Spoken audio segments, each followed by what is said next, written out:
Hi, my name is Kennedy Smith, and I'm doing my math project 2 on the distributive property of multiplication. So to start, let's start with the definition. The distributive property of multiplication states, when you multiply a number by the sum of two or more numbers, it's the same as multiplying the number by each of those numbers separately and then adding the products together, essentially distributing the multiplication within the parentheses. So to start, let's go over the formula for this property. So the formula for the distributive property is going to look like A times B plus C is equal to A times B plus A times C.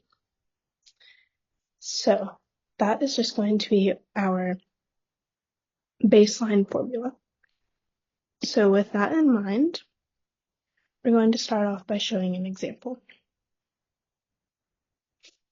So our first example, we're going to show with numbers and then showing how we can illustrate it to maybe help understand a little bit better. So our first set of numbers, let's just do 3 times 2 plus 4. So in doing this, we are going to start with our first multiplication, which is going to be 3 times 2. So for 3 times 2, we're going to make 1, 2, 3 dots, and it's twice, so we're going to do that twice. So there we have our representation of the first thing, which is 3 times 2. For our second is going to be 3 times 4. So we already have our column of 3, which doesn't change, but we need to add 4 more. 2, 3, 4, and just go ahead and fill all of those in. So now that we have our second one, 3 times 4 illustrated, we can see that we have 3 times 2 plus 1, 2, 3, 4. So 4 plus 2 is 6. So we have a essential rectangle that's dimensions are 3 times 6. So by getting that, we can do 3 times 6 equals 18, which we all know is true. Or we can see it this way. We can go ahead and do the same thing, except we illustrate them separated. So we can have the 3 times 2 part just the same, and we can have the 3 times 4 part, except for they're separated, so we can see the difference of the two separate multiplications going on. So with that, we would just add them. So we have 2 by 3, which is 2 times 3, plus 3 by 4, which is 3 times 4. So 2 times 3 is 6, plus 3 times 4 is 12, which is equal to 18. Or we can do it this way. We can write out our formula again, and we can see it as 3 times 2 plus 3 times 4, 6 plus 12 equals 18. All three of these ways will lead you to the same answer, which is something that I like about math, but we can see clearly that we get the same thing, and we can just use what works best for each of our brains for solving those types of problems. Let's go ahead and do another one. So I'm going to erase this one.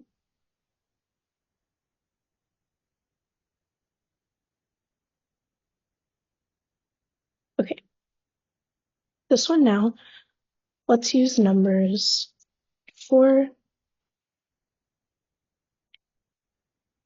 times 2 plus 2. So, as we can see, they're the same inside of the parentheses. So for illustrating that, we can do this 4 times 2, which is going to be our first one. So we do 1, 2, 3, 4 twice. And for our second 4 times 2, we can change our color and do 1, 2, 3, 4, 1, 2, 3, 4. So we see it the same. We can see our dimensions are 4 by 4. So we can see 4 times 4 equals 16. Or we can count all of our dots to get 16. There's many ways that you can look at it. but it will ultimately lead you to this. So that's just another example of just a simple regular distributive multiplication problem. Next, we can do it a little bit differently. So I'm going to erase this part. And for this, we're going to just show it a little bit differently.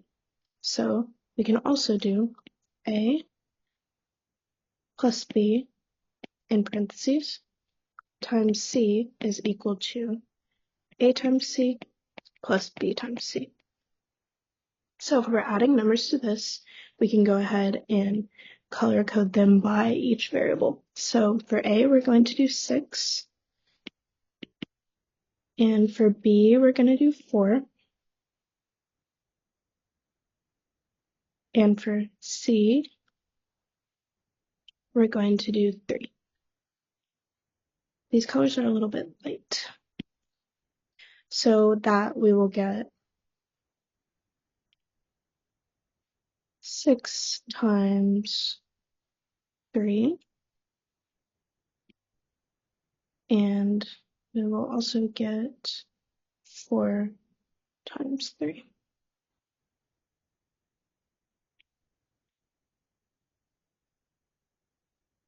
Color coding on this is a little bit hard, but you can see it. So we have illustrated this and color coded them. So A is the pink one, B is the purple one, and C is the yellowish one. So we can see that with these numbers. So we can see that it just becomes, this might be a quicker way, where it just becomes two multiplication problems that are smaller that you can just solve on your own. So with that, we would do 6 times 3 is equal to 18 plus 4 times 3, which is equal to 12, which will get us to our final answer of 30. And if we wanted to illustrate this, we could do 3, we could do times 6,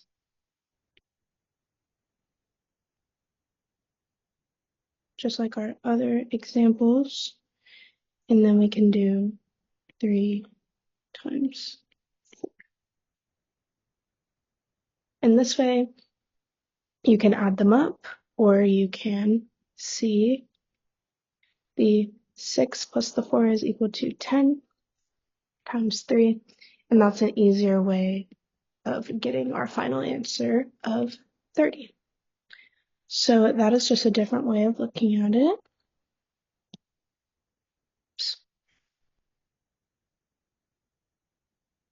So for our next example, we're going to be looking at when we add another variable and don't only have just 3. So for this, the formula is going to look like A times B plus C plus D equals A times B plus A times C plus A times D. So for adding numbers to this, we can do 3 times 5 plus 2 plus 6 with A, let's do it down here, or let's do it over here. A equaling 3, B equaling 5, C equaling 2, and D equaling 6. So for that, we get 3 times 5 plus 3 times 2 plus 3 times 6. And within that, we can consolidate it and do 3 times 5 equaling 15, plus 3 times 2 equals 6, and 3 times 6 equaling 18. And with that, we get we can add 15 plus 6, which is 21, plus 18, and we can do it like this, or we get 9 and 3 to get our final answer of 39. However, smaller, we can do 3 times 5 plus 2 plus 6 equals, well, it's going to run into this.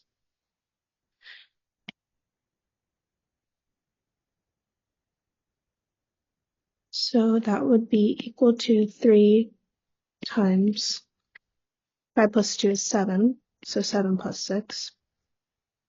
And 7 plus 6 is 13, so we can go 3 times 13, which is equal to 39.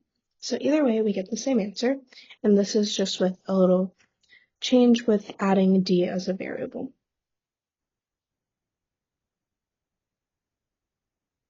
So another thing that we can do is use the distributive property to simplify some more difficult multiplication problems.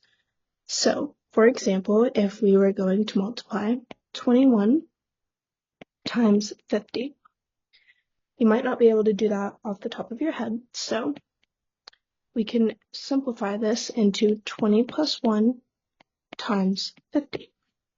So a plus b times c. Then we do this, so we have 20 times 50, and then we do this, so 1 times 50. So we have that broken down, which leads us to a further breakdown. I wrote this wrong, 20 times 50. So a breakdown of 20 is going to be 10 times 2 times 50 plus 1 times 50, which is just 50. So we know that 10 times 2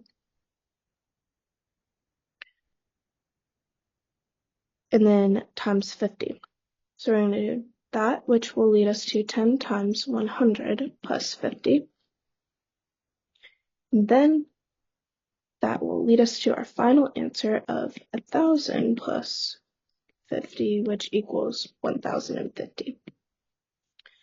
So if you were doing this without a calculator, or if you just wanted to have a little bit of a breakdown, this would be an easier way of doing that. We can also show another one. So for a second example, let's just go with 29 times 50. So we can break that down into 30 minus 1 times 50, which then leads us to 30 times 50 minus 1 times 50. So if we distribute these, it brings us to this. So we have 30 times 50 and then negative 1 times 50, which then leads us to 30 times 50 being 1,500 minus 50 from the negative to the negative multiplying the 50. So we just subtract 50 from that, which gets us to our final answer of 1,450. So that just shows how the distributive property can help break down more difficult problems and make them more manageable and easier to comprehend when you see each step. Next, we are going to talk about the FOIL method, and I quite enjoy the FOIL method. I think it is one of the things that stuck with me the most throughout school. I always think back to it. I think it's a really good thing to remember, and you never really forget it once you remember or once you're taught it. So FOIL, it's all uppercase. I try to like that. And it stands for first, outer, inner, and last. So that is the acronym. And FOIL is basically like doing the distributive property twice. So I'm going to color code my letters for FOIL. I don't like how these colors work. So purple will be F, green will be O, red will be I, and then we'll do yellow for L. Make it a little bit darker. Yellow for L. So that is going to be how you remember first, outer, inner, last FOIL.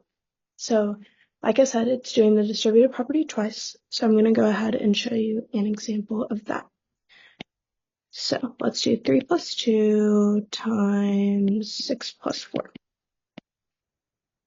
So we're going to just go ahead and let's start with our F, which was purple. So that's first, which is 3 times 6. So we're going to go down here and do 3 dots 6 times, or across by 6, my bad. So then now we have a 3 by 6 block, so that was our first. Outer is in green, so we have our outermost numbers, which is going to be 3 times 4. So we're going to do that right here. 3, 4. So we have that as our outer number. Next is inner, which was red. So that's our innermost numbers, which are going to be 2 times 6. And we're going to put that down here. So that's a 2 by 6 block. And then our last numbers are going to be 2 and 4. And they fit perfectly right under there. So now we can see that we have 3, 2, 6, and 4, which is what we can see with these numbers up here. But we can just visualize them down here. And so over here, I'm going to go ahead and write FOIL. And we can see that that brings us to 3 times 6 for the first, 3 times 4 for the outer, 2 times 6 for the inner, and 2 times 4 for the last. So that is the basics of the FOIL method, and I'm going to show you how you can do it again. So I'm just going to leave this here, and I'll just erase everything below the FOIL.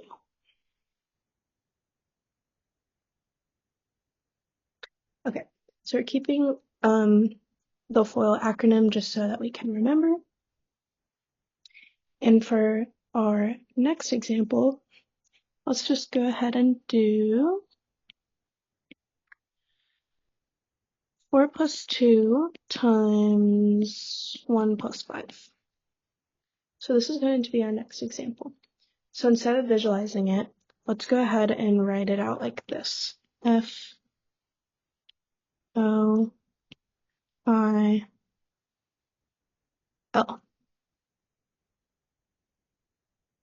So for these, for first, we're going to see 4 times 1.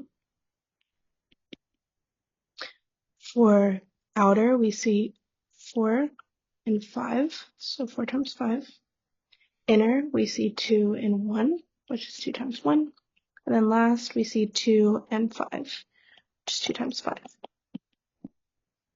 So 4 times 1 is 4. 4 times 5 is 20. 2 times 1 is 2. And 2 times 5 is 10. So we could further consolidate that. 10 plus 2 is 12, 20 plus 4 is 24, and then we can add them up, equaling to 36. And we can see that we have 4 plus 2 plus 1 plus 5. So 4 plus 2 is 6, and 1 plus 5 is 6, which that is just 6 times 6 is 36, but you can also use the FOIL method to get to that same answer. So ultimately, this is the basics of the distributive property for multiplication. I think it's a really good method to use. I think that I still use it now, and it can apply to many different areas in math and different skill levels.